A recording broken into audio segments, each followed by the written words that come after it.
বলছে ঠিক আছে তালাটা খোল। হালেমা তালাতে চাবি ভরে দিয়েছে। ডান দিকে ঘোরাতে কতক্ষণ টাইম?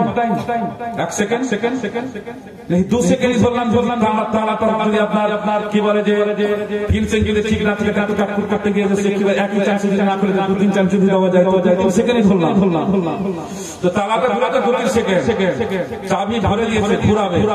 এমন সময় আল্লাহ রাব্বুল আলামিন জিবরিলকে ডাকলে, জিবরিল আল্লাহর ফেরেশতা জিবরিল আমিন চলে আসলেন, বলে রব্বে কারীম আল্লাহ আমাকে ডাকলেন। বলে হ্যাঁ। বলে কেন ডাকলেন আল্লাহ? বলে জিবরিল তো কথা বলার সময় এখন নাই, তাড়াতাড়ি করে চলে যা, ওই যে ডাকা হালেমা তালাতে চাবি ভরে ডান দিকে ঘোরাবে, এই ডান দিকে ঘোরার আগে তুমি জিবরিল চলে যাও হালেমার বাড়ি, আর হালেমার বাড়িতে গিয়ে আমার হাবিবের দোলনাটা দুলাইয়া দাও।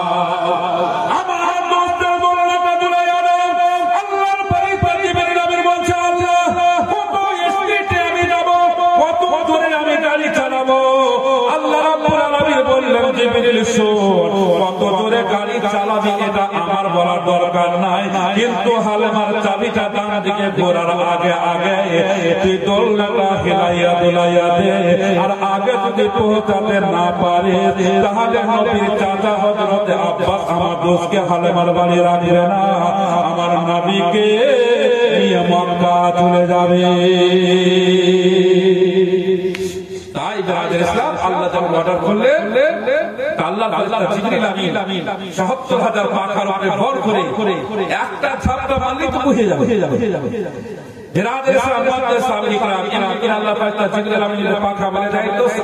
আসমান আপনি দেখতে পাবেন, আসমান ফাঁকা পড়ে যাবে, তোকে আসতে সময় লাগবে। চলে আসলে আসার পরে বাবার কন্যাটা হিলিয়ে দিয়েছে। আমার নবী মুস্তাফা বলছে, আল্লাহর ফেরেশতা জিবরিল শোনো, তুমি যখন ভাই আমার দোলনাটা দুলিয়ে দিয়েছো, হিলিয়ে দিয়েছো, ওটা আমার দুধ ভাই ওর দোলনাটা হিলাইয়া দিয়ে। আল্লাহর ফেরেশতা জিবরিল বলল না, এটা আমি হিলাবো না, কারণ আপনারটা আল্লাহ আমাকে হিলাতে বলেছে, আর আপনার দুধ ভাইয়ের দোলনা আল্লাহ আমাকে হিলাতে বলে নাই। বলে আল্লাহর ফেরেশতা জিবরিল শোনো, আল্লাহ হিলাতে বলে নাই তো মানা হতে পারে না। আল্লাহর ফেরেশতা জিবরিল শোন, আমার আল্লাহ হিলাতে বলে নাই তো মানাও করে নাই, আমি নবী মুস্তাফা বলে দিলাম আমার দুধ ভাইয়ের দোলনাটা হিলাইয়া দে। কারণ এখন যদি আমার দোলনাটা হিলাদোলা করে আর আমার ভাই দুধ ভাইয়ের দোলনাটা হিলাদোলা না করে স্থির থাকে, তাহলে আমার দুধ মা কষ্ট পাবে। এই জন্য দোলনাটা হিলাইয়া দেয়। আল্লাহর ফেরেশতা জিবরিল আমিন হিলিয়ে দিল, দোলনাটা হিলাদোলা করে। আর এইদিকে দেখেন বাবা তালাটাই চাবি যেন বাবা কট করে ঘুরিয়ে দিল, তালা খুলে গেল। এবার যেন হালেমা বলছে, বলে ও নবীর চাচা, তুমি বলছো দোলনা হিলে না, আমি হালেমা বলছি দোলনাটা হিলাদোলা করে। এই জন্য বলে একটু আপনি আগে বাড়ির ভিতরে চলে, আপনি নিজের চোখে দেখে নেবেন। হালেমাকে আব্বাস বলে, না হালেমা তোমার বাড়িতে আমি কেন আগে যাবো রে, তুই আগে বাড়ির ভিতরে পরিবেশ কর, বাড়ির ভিতরে ঢোক। হালেমা বললো, বলে ভাই আমার বাড়ি আমি তো আগে যাবো, কিন্তু আমি আজকে এই জন্য আগে যাব না, কারণ মেয়ে মানুষের ডাকে ডাকে হলো তো, মেয়ে মানুষের ডাকে ডাকে এখন যদি আমি আগে যাই তো হয়তো আপনি বলবেন যে হালেমা যে আগে হিলিয়ে দিয়েছে, বিশ্বাস করবেন না। এই জন্য আমি আগে যাবো না, আগে আপনি যান, কারণ আমি তো বলেছি দোলনাটা হিলছে আর আপনি বলছেন হিলে না। এই জন্য আগে আপনাকে যেতে হবে। এবার হযরত আব্বাস আগে গেল, যাওয়ার পরে দেখছে দুটাই দোলনা হিলছে। জোরে বলুন সুবহানাল্লাহ। এবার হযরত আব্বাস অবাক হয়ে গেল, আমি নিজের চোখে দেখলাম যে দোলনাটা হিলে না, আর এখন দোলনাটা হিলছে। তো হযরত আব্বাস হালেমাকে জিজ্ঞাসা করছে, বোন আমি তো জানালা দিয়ে দেখলাম দোলনাটা হিলছিল না, স্থির ছিল, কিন্তু এখন দোলনাটা হিলালো কে? হযরত মা হালেমা বললেন যে নবীর চাচা হযরত আব্বাস শুনো ভাই, আমি সকালবেলা আপনার ভাতে থেকে দুধ পান করিয়ে দোলনাতে শুইয়ে আমি দোলনাটা হিলিয়ে আমি চলে যাই ছাগল চড়াতে, মিষ চড়াতে চলে যাই, চালু আমি করে গেলাম, আমি না পর্যন্ত দোলনা হিলতে থাকবে, তাহলে দোলনাটা হিলাচ্ছে কে? আল্লাহর ফারিস্তারা এই দোলনাটাকে হিলিয়ে চলে যায়। সুবহানাল্লাহ। আব্বাস বলছে ঠিক আছে তাহলে আমি চলে যাবো। আচ্ছা হালেমা যাওয়ার আগে একটা কথা বলে দিই। বলে কি কথা? বলে হালেমা সবই ঠিক আছে, দোলনা হিলছে, খাওয়া দাওয়া সব কিছু ঠিক আছে, কিন্তু একটা কথা হালেমা মানুষেরা দিয়ে ছেড়ে দোলনাতে যখন শুইয়ে দেওয়া হয়, দোলনাতে নিজের ছেলেকে শান্তি দেওয়ার জন্য একটা ঝুনঝুনি টাঙা হয়, একটা চুস্কি টাঙা হয়। আর কি ব্যাপার যেন আমার ভাতিজার দোলনাতে একটা চুস্কি একটা ঝুনঝুনি টাকা দুটো রে হালেমা, আমার ভাতিজার দোলনাতে কেন একটা চুস্কি টাঙা নাই, ঝুনঝুনি টাঙা নাই?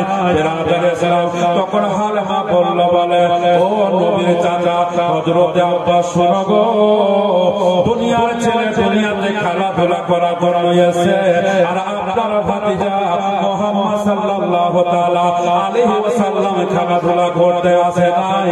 এই জন্য ওর জন্য বাবা খেলার জন্য চুস্কি লাগবে না, ওর খেলার জন্য ঝুনঝুনি লাগবে না। আমি নিজের চোখে দেখতাম ছেলেটা যখন দোলনায় শুয়ে শুয়ে আসমানের চাঁদের দিকে আঙুল দিয়ে ইশারা করতো, আসমানের চাঁদ তার ইশারায় খেলাধুলা করে।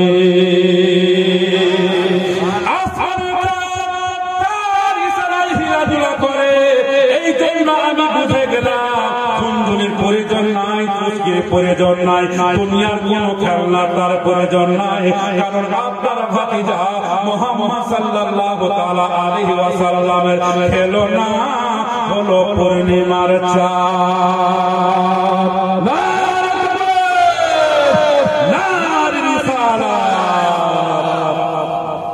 বেরাদর ইসলাম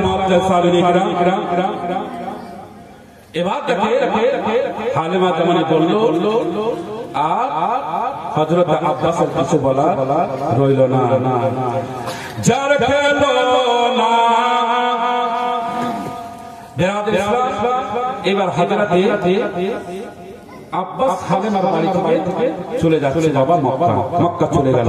যাওয়ার পর আব্দুল মুত্তালিবকে খবরটা বলে দিল, খুশি হলো, আমিনাকে ডাকলো। আমিনাকে ডাকার পর আমিনাকে বলে আমিনা তোমার বেটা সুস্থ আছে, ভালো আছে, খুব সুন্দর আছে, কোনো অসুবিধা নাই, সেবা যত্ন সব ঠিক আছে। তখন আমিনা বলছে আচ্ছা ভাই আমার বেটাটা কত বড় হয়েছে? 1 মাসে আর একটা ছোট বাচ্চা কত বড় হবে? তো বেরাদর ইসলাম তো ছোট বাচ্চা দেখবেন 1 মাসে 3 দিনে পরিবর্তন হয় না? যখন হলো তো 7 দিনে যেদিন হলো সেদিন কেমন থাকে, 5 দিন পর একটু চেঞ্জ হয়, তারপরে 15 দিন পর একটু চেঞ্জ হয়ে গেল, তারপরে 1 মাস যখন হলো তো শরীরে একটু গোস্ত বেশি লাগলো, তারপরে 2 মাস হলো তো আরেকটু লাগলো, তো নাড়াচাড়া করতে নিতে একটু ভালো লাগে। তো বেরাদর ইসলাম আমিন আর এই প্রশ্নটা করা ভুল হয়, কারণ আমার ছেলে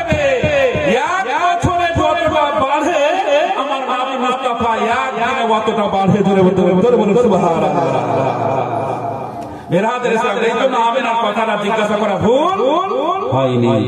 তখন আব্বাস বলল অনেক বড় সুন্দর হয়েছে, একেবারে দেখে মনে হচ্ছে 2 মাসের বাচ্চা, তো মনে হচ্ছে যে 2 বছরের মতো হয়ে গেছে।